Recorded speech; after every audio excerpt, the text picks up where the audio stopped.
We went through episode 1, right? We are now on episode 2. Really excited. Money Myth Busters.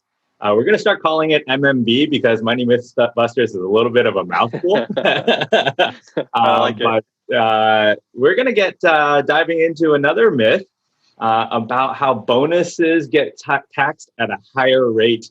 And we hear it all the time. And it sounds simple, right? Bonus income, right? How is it going to be taxed? We're going to tell you that, I don't know, probably every month we're going to get a client here or there asking us about or telling us that, I don't know about bonuses. They tax me higher. And in the back of our heads, like, all right, here we go. Let's talk a little bit more about why that is true or not true. So it's a little bit of a myth in there for sure. But before we get going, of course, legal team's going to have me read something here, and just wanted to let you guys know that what we talk about here shouldn't be construed as personalized financial advice coming from Compass. And the information that we're talking about is for education purposes only. It's not meant for you to be taken as a solicitation to buy any investment products, any of that. Okay, we're just coming to you and talking about the education side of it. Try to keep it short here, and just answer the questions that that come from this idea about bonuses being taxed higher. So let's get started. Nate, are bonuses taxed at a higher rate than normal? It's a great question. Simple answer is no, but we'll spend much more time explaining why. It is kind of funny though. You get some clients that are maybe in some contract negotiations, possibly switching jobs, trying to weigh like, hey, should I go for more bonus? Should I go for more salary? Well, salary's taxed less. Maybe I should go for more salary. That's not a reason to go for more salary. Having the more consistent cash flow of getting that in a paycheck every single week or every twice a month or however frequently you get paid, that could be a reason to go for more salary. But just because you think that bonus is taxed at a higher rate doesn't mean that you should avoid bonus compensation. So maybe we can take a step back and just be a little more holistic in the education real quick. Let's talk about our tax system here in the US, right? So we live in a marginal tax and a progressive tax environment. A lot of people don't understand what that means. So marginal, every single person as of 2020, if you're a married person filing jointly, you pay 10% on the first $19,750 of earned income.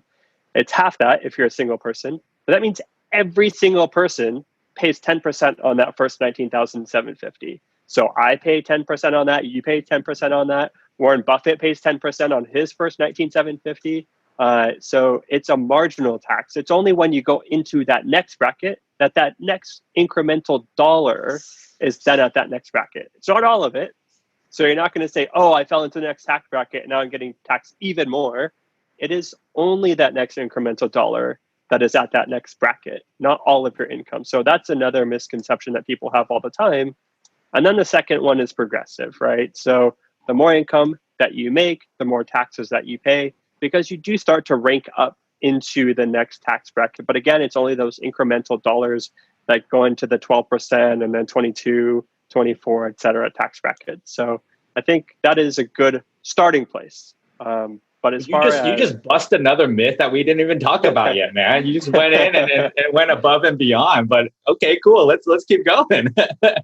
So we do here at Compass. We try to go that extra mile. But as far as bonus, it's really a withholding issue, right? So maybe you can speak to how it's a withholding issue and not really a tax issue. And it actually ties into episode 1. So click on that if you haven't watched that yet. But episode 1 talks about the RSU and how it's considered supplemental income. They were taking 22% for federal, right? 10% for state, some 7 to 8% for Medicare. That's what makes up that 40%. And guess what? Bonus income is withheld the same way as RSUs, the restricted stock units, because both of them are considered supplemental income. So again, a very clear distinction on how something is actually taxed versus how it's withheld, okay? So in this case here, bonuses falls into the same category as the RSUs called supplemental income. They'll take 22% of it for federal, 10% for state, and then the 8% for the FICA taxes. We call it FICA because it's the employment taxes paying for Social Security and Medicare, okay? But I think that's where the confusion comes, is because you get a 10K bonus they take $4,000 and you get 6K, you're like, well, that's more than what they usually take from me from my pay stubs. Therefore, they must be taxing me higher. So fair reason of why there's a confusion, but I think just understanding the distinction between what they are withholding is just an estimate. Okay. And so for some of you, that 22% may be enough. Just like when we talked about the RSUs, when they do the default withholding, that may be enough. But if you're making a higher level of income, then all of a sudden you may be in those higher brackets. As to what Nate was saying, marginally, right? Maybe you are in the 35% tax rate for that portion of income. All of a sudden, 22% is a lot behind, right? And so you have this situation where it already feels like that they're taking a lot. And then you find out at the end of the year that you owe more. Not a good feeling. Friendly reminder, July 15th, tax date coming up. Hey, I got that in there as well. So we are covering all bases here, right? But it's a tough situation to go through, right? Because so much of taxes ends up being about your expectation about what you owe versus what is actually happening. And so, by the time that the clients are working with us, and now that you guys are watching Money Mythbusters here, understanding how am I actually being taxed is going to help you better understand. All right, when a bonus comes in, I know that roughly, marginally I'm in a 25% bracket or 32% bracket. Then from my bonus, even though they took some, I actually owe more. If you're the other way around, maybe it's that I can actually save some or actually take home more and understand that I might get a refund, right? And so, bottom line there is that what they withhold on the bonus is just an estimate. But to the myth that Nate and I have been trying to talk about here is that bonus income, RSU income, salaried income, it's all taxed the same in the sense of it all falls into the same bracket of it is ordinary money, ordinary income that you're making and treated the same once it comes to your tax return. For sure. So just to add to that, fortunately, most companies tax your bonuses at that highest marginal tax bracket, right? So 37% on the IRS and whatever your specific state tax rate is. And so that's why people are like, oh, well, I only got 50% or less of my bonus because so much of it was taken out from taxes. Mm-hmm. Now, you don't have to necessarily wait until tax season to get that tax refund, right? If that was too much taxes that they took out from you, you can adjust your tax withholding. In fact, the IRS put out a brand new tax form for withholding this year. So they did an amendment to the W-4 for everybody, tried to simplify it. I recommend, if you haven't filled it out already, do a new W-4 form. Now, fortunately, for a lot of our clients, it works out that it's maybe too high on the IRS side. May not be an issue for state, but here in California, instead of a W-4 form, it's called a DE-4 form. So you can easily go on your company's payroll and submit a new one to withhold less or withhold more from your paycheck for the rest of the year after you received your bonus if you think it's too much.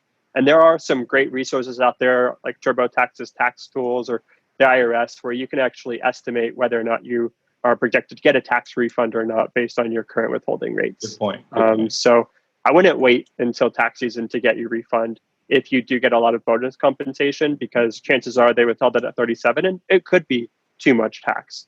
And if you're getting a big refund at tax time, it may feel good. Honestly, you just gave a free loan to the IRS. Do you really want to give a free loan to the IRS? I'd rather use the money during the year. That's my preference. Yeah. And you mentioned W-4 form and DE-4, but to clarify to our viewers, sometimes you may not see it as a form. Like nowadays, if you're logging into your HR portal, it doesn't show up as a form, but they're asking you the same questions, right? And so it's just a user interface placed on top of the form that they're helping you determine what your withholdings are. Now, I'll say this though, right? Prior to 2020, that form, the W-4 and the DE form, wasn't very good, okay? And so whatever you were answering on there wasn't helping you all too often. The new one, I think, does a better job. And so even if you don't have a planner or advisor and you're just watching this right now, I think it is worth going in and redoing that form and answering those questions. And then don't answer those questions and then leave it as is, okay? Answer those questions and then see how your paycheck got affected. Are you getting more money back? Are you getting less money back? Did they take more from your federal taxes or less, right? You can actually see the breakdown And I know it's not the easiest sometimes to read the paychecks, but you can actually see how much from the paycheck that they're taking for federal taxes, how much from the paycheck they're taking for state. Though that's really the important part there to be looking at to say, are they withholding enough? Okay. And like Nate said, use those tools. They're out there, right? They're out there for you to be able to calculate and know roughly what your taxes look like, even if it's just from a pay stub perspective. And it's not just as easy as entering pay stubs sometimes, because there is bonus income and RSUs and other income. Let's just say other income. So it could skew things, but at least as you're doing that, we get a sense that clients start to learn more about where the taxes are coming from. And it helps you ask the right questions, right? To say, oh, I didn't realize this was being withheld this way. Should I be changing that? Okay, so those are definitely some key things to walk through and to understand your tax picture better.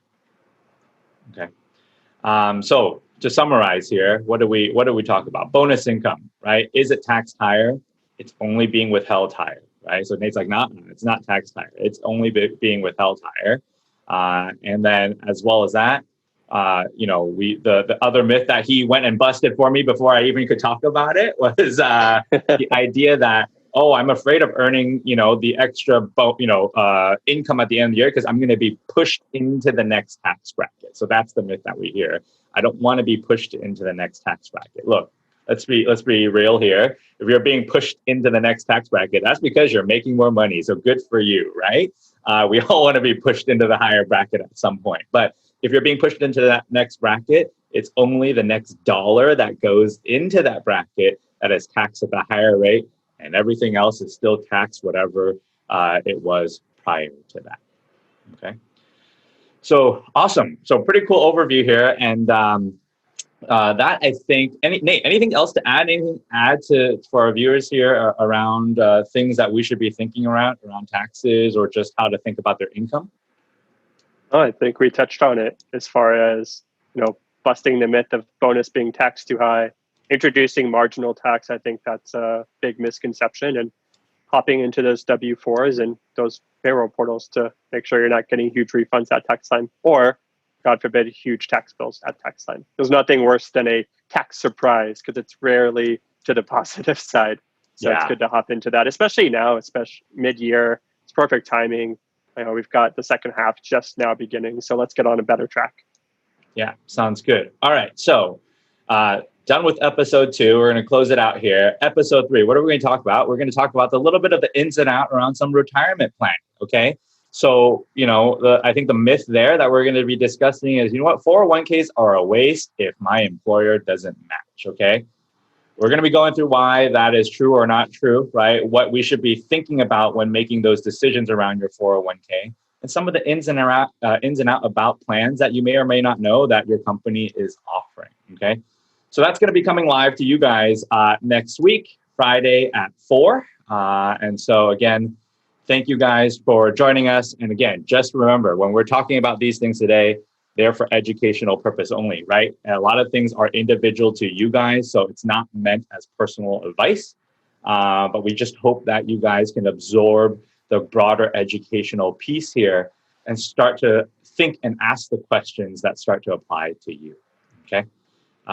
Thank you so much, guys. Nate and I really always, 2 episodes now, so always is 2 episodes. But we really enjoy doing this. We're actually looking forward to continuing the series and looking more like we're going to have at least 8 or 9 more topics to go, and we'll try to think of more. You guys can always comment on the video and tell us what you guys are thinking about, so we can discuss it on Money Myth